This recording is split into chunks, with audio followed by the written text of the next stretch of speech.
यहाँ लगता है जी कि कानून का राज है, जंगल राज चारों ओर जंगल राज ही है। जंगल राज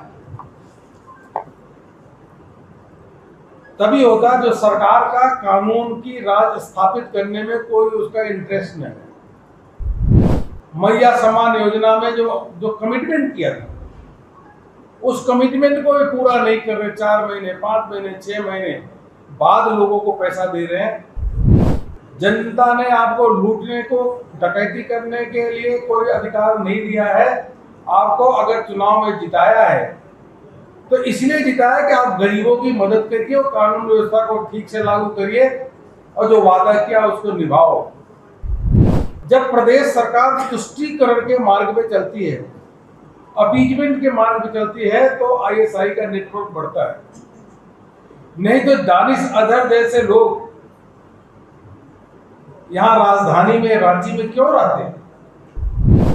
इसलिए सरकार को अविलंब ऐसे लोग जो देशद्रोही है, जो देश के खिलाफ षड्यंत्र कर रहे हैं, ऐसे लोगों को प्रदेश सरकार को तुरंत उनके पीछे कार्रवाई करके उनको पकड़ना चाहिए। बीजेपी के राष्ट्रीय महामंत्री अरुण सिंह ने आज रांची में हेमंत सरकार पर खूब हमला किया।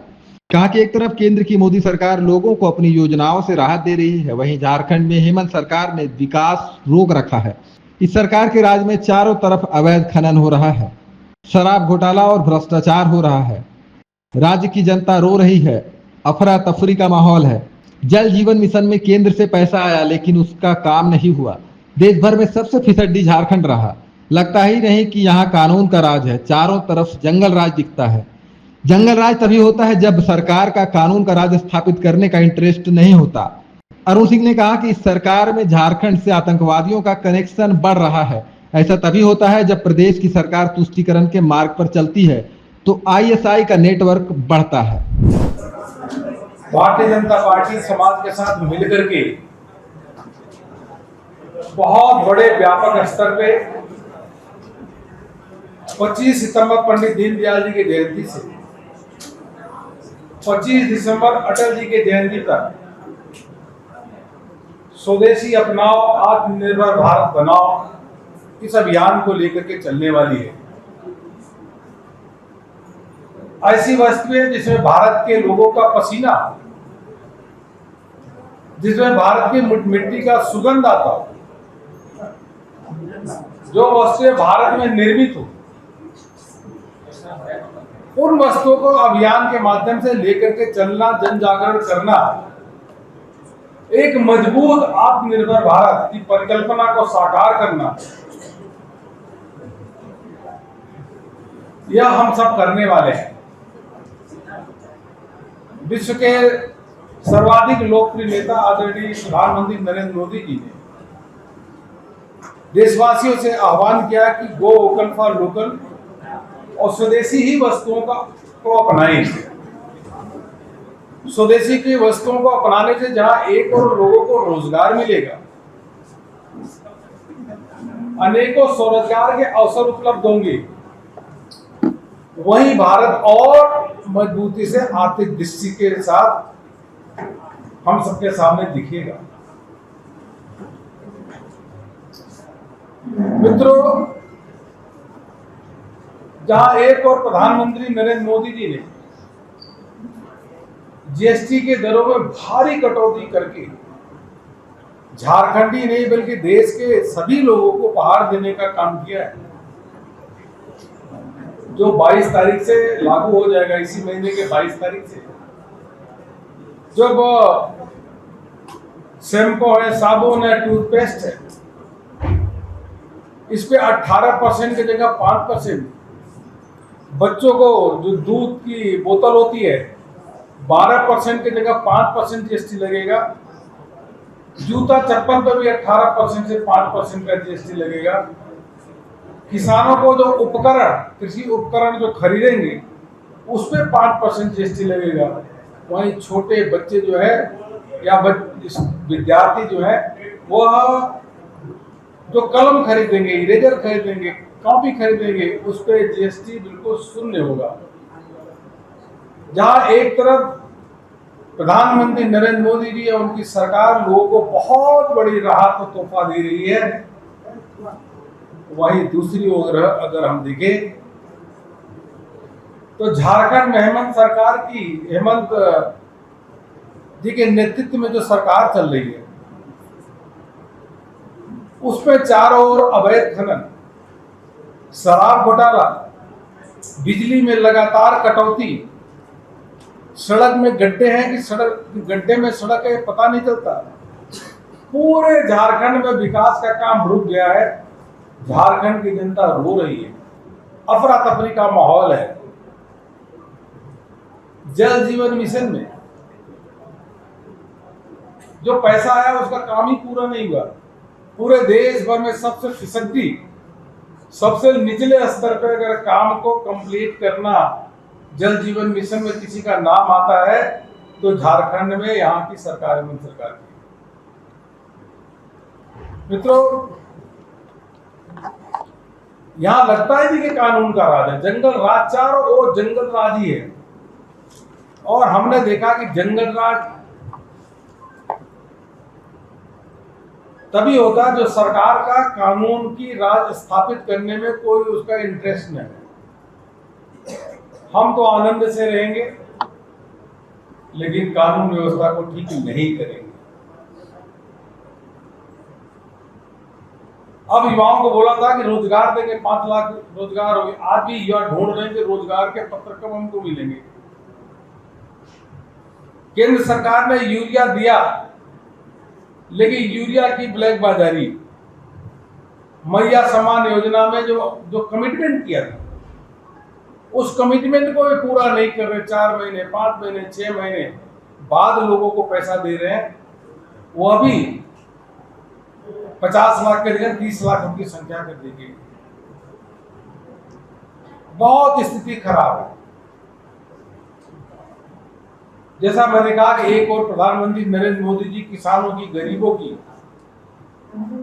अनेकों योजनाओं के माध्यम से, प्रधानमंत्री आवास योजना से लेकर के आयुष्मान भारत के कार्ड से लेकर के अनाज देने के साथ साथ जीएसटी में भारी कटौती करके जहां एक तरफ लोगों को लाभ दे रहे हैं, वही दूसरी ओर सरकार, प्रदेश सरकार झारखंड में जो है वह पूरी तरीके से विफल है।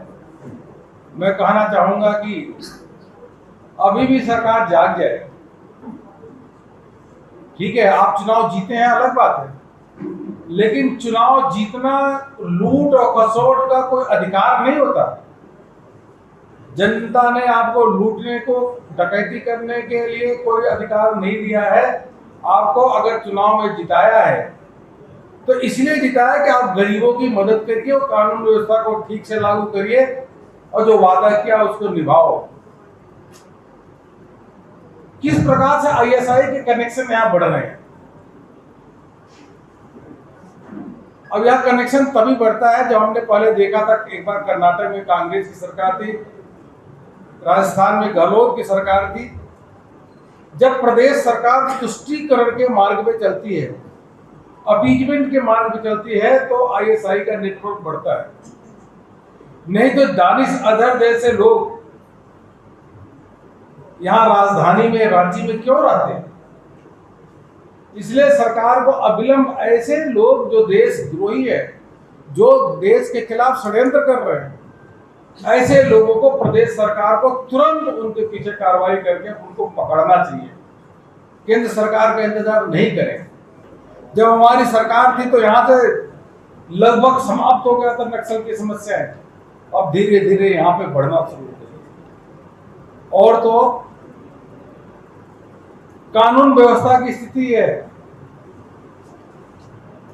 कि सूर्या हंसदा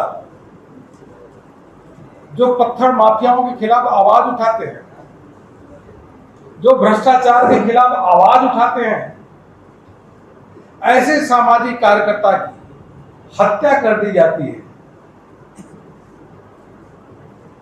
इससे लोग बहुत आक्रोशित है कि अगर सरकार के भ्रष्टाचार के खिलाफ, माफियाओं के खिलाफ अगर आवाज उठाओगे तो आपकी हत्या कर दी जाएगी।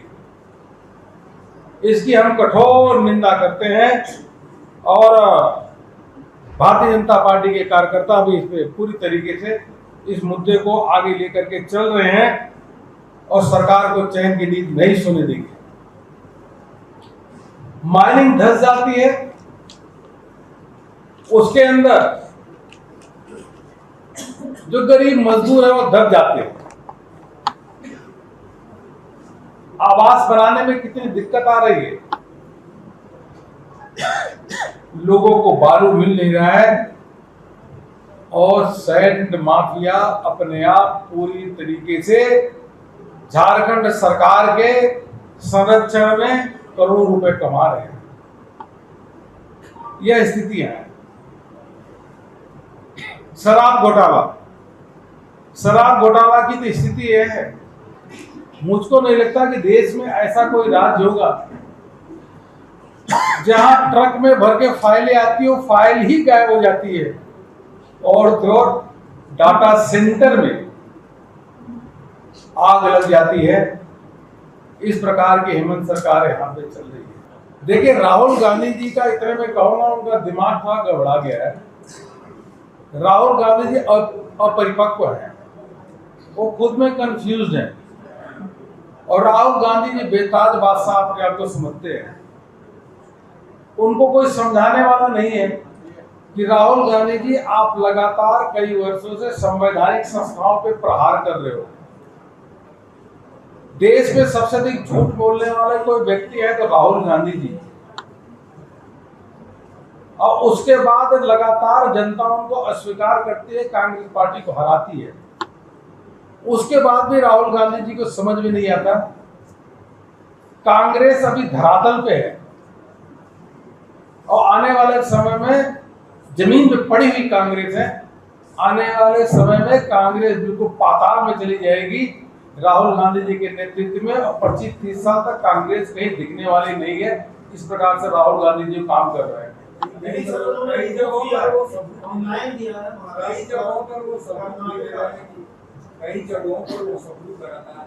राहुल गांधी जी झूठ बोलते हैं। राहुल गांधी जी, आप जब चुनाव जीतते हो रायबरेली से, आप कर्नाटक और हिमाचल में चुनाव जीतते हो तो वोट सही होता है, और जब चुनाव हारते हो तो वोट चोरी की बात करते हैं। तो इस प्रकार के तो उन्होंने पहले आपको ध्यान एक बार रफल चोर की बात कही थी। उसके बाद उत्तर प्रदेश से लेके जो चुनाव कांग्रेस हार गई, फिर चुप हो गए। प्रश्न ये है कि कांग्रेस के लोग भी जानते हैं कि राहुल गांधी झूठ बोल रहे हैं, लेकिन राहुल गांधी को समझाए कौन? अगर कांग्रेस का कोई व्यक्ति जाकर के राहुल गांधी को कहेगा कि ये आप गलत बोल रहे हो, इसमें दम नहीं है, उसको पार्टी से वो निकाल देंगे। इसलिए कांग्रेस के लोगों को भी सत्य बोलने की हिम्मत नहीं हो रही राहुल गांधी जी के साथ। खबर का मतलब बवाल न्यूज, हमारे चैनल को सब्सक्राइब जरूर करें।